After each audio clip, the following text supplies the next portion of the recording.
channel Suara Hati Sang Istri. Reaction berita kali ini kita masih mengikuti kasus Pauman Indramayu di mana otak pelakunya itu adalah Ririn dan Brio kalau berdasarkan CCTV ya.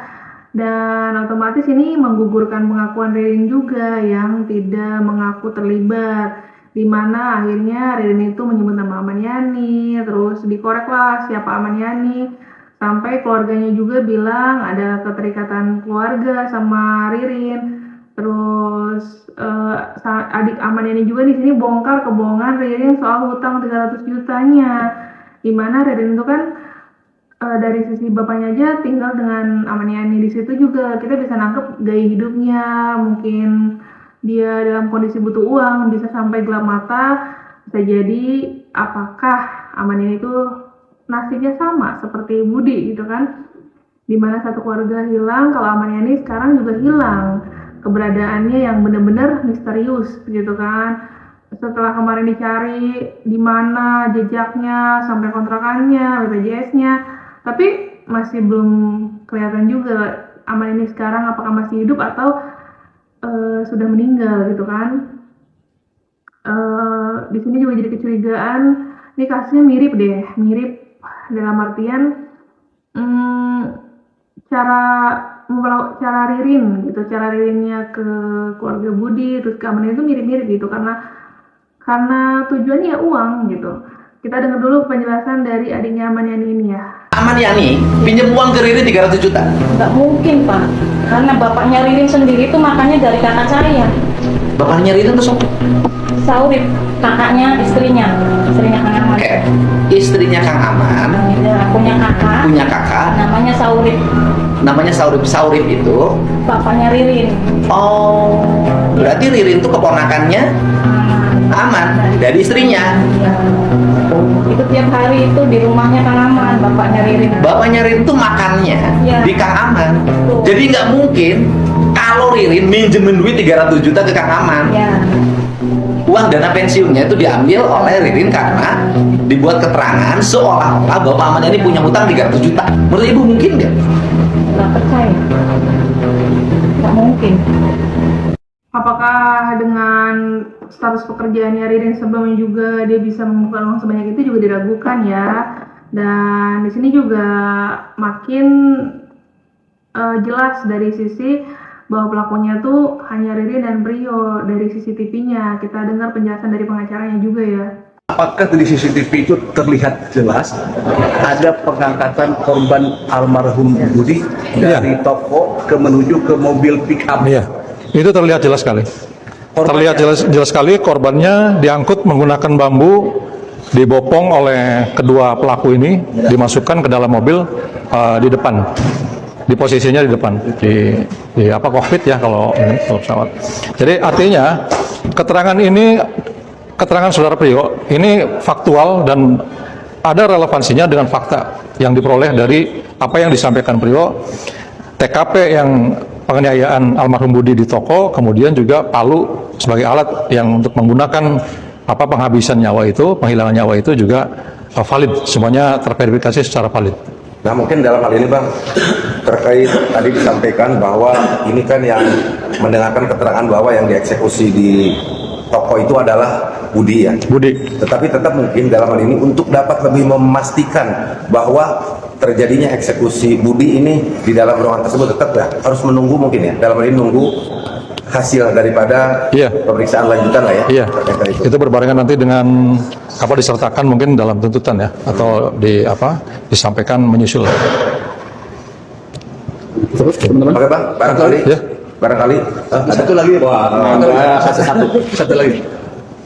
Ini kan baru Bang ya, baru disampaikan di persidangan ini untuk CCTV. Sebelumnya itu tidak, kita baru tahu cuma sepenggal saja dari CCTV yang disampaikan, yaitu cuma yang di pintu gerbang. Di rumah TKP. Sekarang ini banyak. Sekarang lebih banyak dan lebih jelas gitu. Kenapa baru disampaikan hari ini, Bang?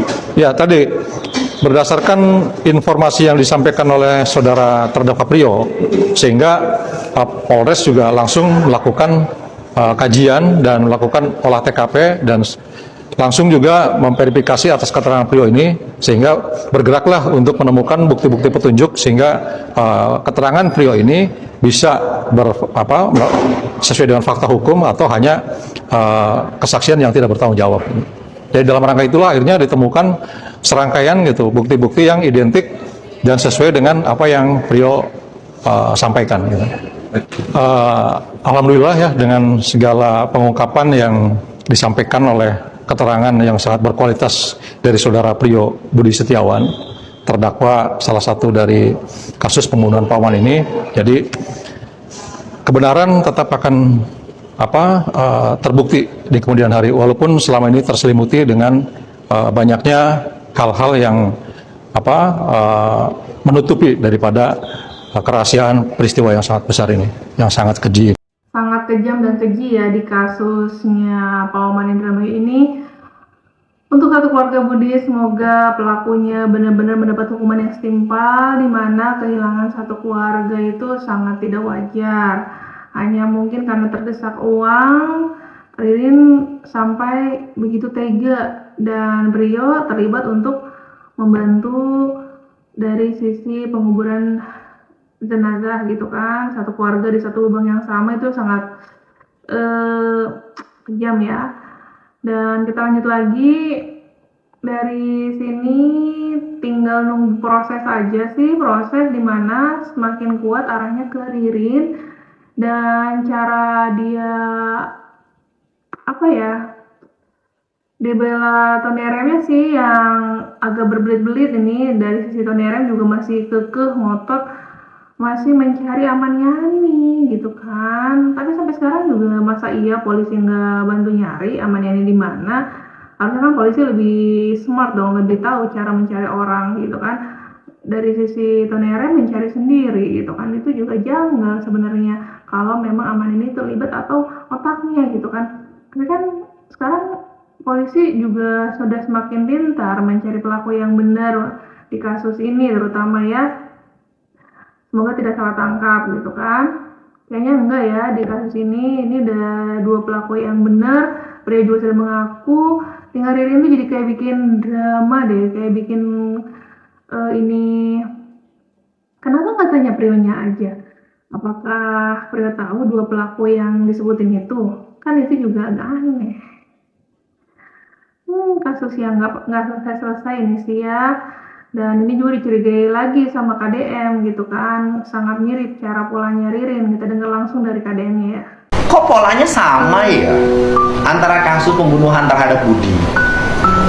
Diambil KTP-nya betul, diambil HP-nya, di SWA suruh Evan menggadaikan mobil, uangnya dicairkan lewat briling.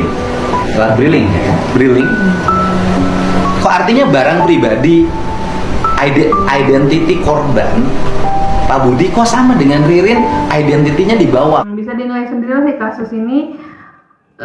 Bagi yang ada pro di pengacara Pak Ruslan yang sudah coba mendapatkan keterangan dari Prio, terus dari sisi Tony RM yang masih mencari Aman Yani dengan keterangannya Ririn, kalian lebih pro kemana nih dari dua pengacara ini? Dan kayak ini analisa KDM juga tergolong cerdas ya, hampir mirip sama gitu. Biasanya kalau orang tuh bisa kayak pola berulang sama, melakukan hal yang sama, karena mungkin dia sudah copy paste caranya mudah yang mana. Nggak tahu sih ini apakah Ririn tuh memang benar pelakunya.